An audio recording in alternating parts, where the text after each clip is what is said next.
So I have Ryan Burns from Perco's Restaurant here in Modesto with me. He manages a couple of the stores locally in Modesto. And Ryan, with people eating out, even though this shelter in place is here, we still have that option for our families.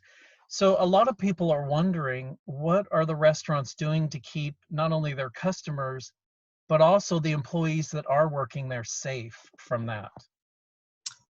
Yeah, so first, what we started doing was on an employee basis, on an individual basis, we kind of assessed who is higher risk potential, as well as some even voiced that, say, their mates or their husband or their wife is a higher risk. So first we assessed, hey, who's high risk, who's not, and who was comfortable with working. Then once we kind of gathered that info, we kind of built up a crew. We only have about 3 to 4 employees working at a day, so very minimal. We're balancing that with the unemployment that a lot of them have gotten. So less human involvement is good, but then we have gloves. We have thousands of gloves on hand. We installed in each of our locations about 3 to 4 hand sanitizers with about 4 to 8 gallons in each store. So we have plenty of product on hand. The gloves, we've actually even been encouraging hand washing just to lower the risk of, say, customers grabbing something, because each transaction would require us to change gloves out each time.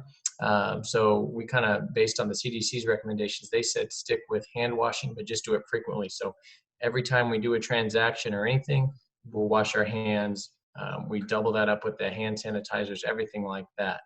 And even when taking payments, so say there's credit card payment or cash payments, we try to do no hand-to-hand contact in any way.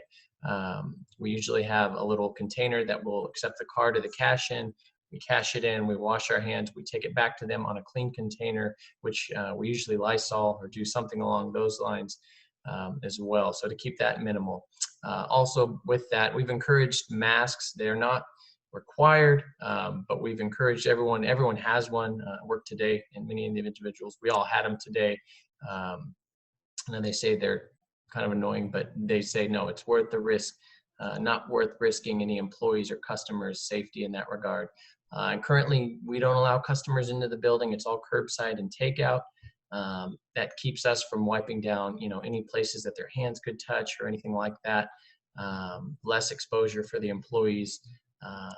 So we're just kind of doing all of those things. And when they come up, we are maintaining social distancing. Sometimes we work in the restaurant itself, only certain sections where one is on this part, one is 6 or 8, 10 feet away in this section. And so we space it out to where we're not really coming in close contact.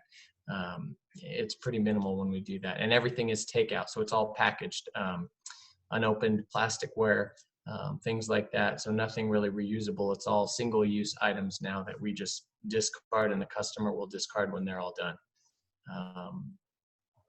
I think that's it. I mean, and we keep getting updates constantly, and anything that the governor says or the updates that they get, will do the same thing. It's all kind of based on what they do and say. So we're just taking every precaution to keep our customers, and especially for our line of work, especially, we have a lot of higher risk, older clientele, and younger families too with kids. So the last thing we want to do, we are a family business. We don't want to risk the health and safety of any one of those individuals, and especially our staff, because they've all been with us. So I know we just appreciate everything, and they're all happily complying with all of these things.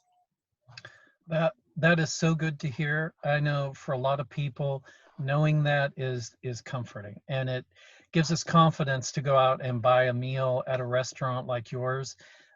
So we really appreciate that. Perco's Cafe has that standard set, and we encourage people to support it. And not only that, but we look forward to the next great meal we'll have there. So thank you, Ryan Burns from Perco's. Thanks, Walter. Thanks for your time.